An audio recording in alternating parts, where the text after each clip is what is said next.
I'll have to be honest with you. First thing I'm going to mention right up front is it's free.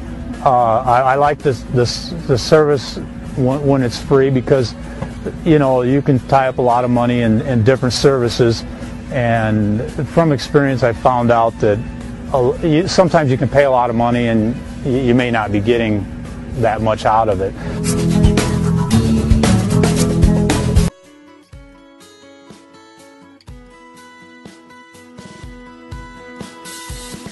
Good afternoon, welcome to GrainTV. My name's Cody Bills. This is Logan Burgess. Today is Wednesday the 4th, and we had the market mostly mixed here to unchanged. Corn trading down 1 1/4 cents, soybeans up 1 1/2 cents, and wheat in Chicago trading up 1 1/4 cents. Logan, you know, we had ethanol production out today. Yep. What did we see there? You know, we saw a relatively good week here in terms of ethanol production. As you can see here from this slide, red bars are the weekly figures. Black line is what we saw last year, and you can see here really the third strongest week in terms of ethanol production that we've seen so far this marketing year. On average last week, 938,000 barrels per day produced.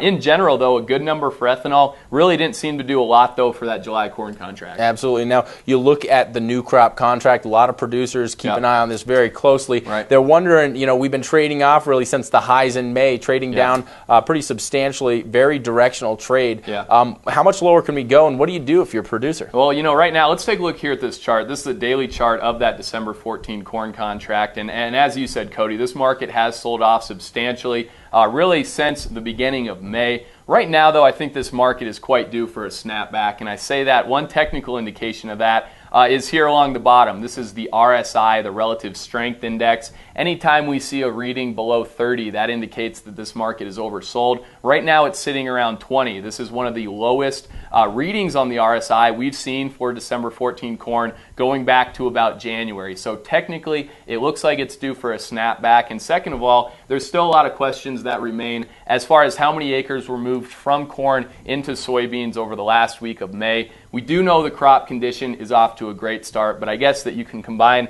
the technical landscape right now and still remaining questions about acreage as we come into the end of June acreage report. For those two reasons, I'd be taking a little bit of a wait-and-see approach right now. I think this contract has been beaten down. It's a little bit due for a bounce back here over the next couple weeks. Absolutely, and when you look at wheat, you know, a commodity here that's just been trading down very sharply. Right. I mean, we've had very few closes, you know, above the open in the last really 19 trading days. When you look at the trade action there, you know, I would say that there's a possibility. I wouldn't be too eager to sell this thing or short this market right now. We've just gone so far, and when you look at wheat right now, where exports out of the U.S. are about on par with the Black Sea region, so that's very positive to see. There's also some expectations we could see some export sales a little bit stronger this week than what we've been observing in the last few. So the bottom line here is, I think when we look at wheat, we could get a bit of a snapback here. I think, you know, fundamentally we're lining up here to at least see support, if not get a little bit of a snap. Right, as you said, Cody, one big driver in tomorrow's action is going to be that export sales report. We'll be tweeting about that report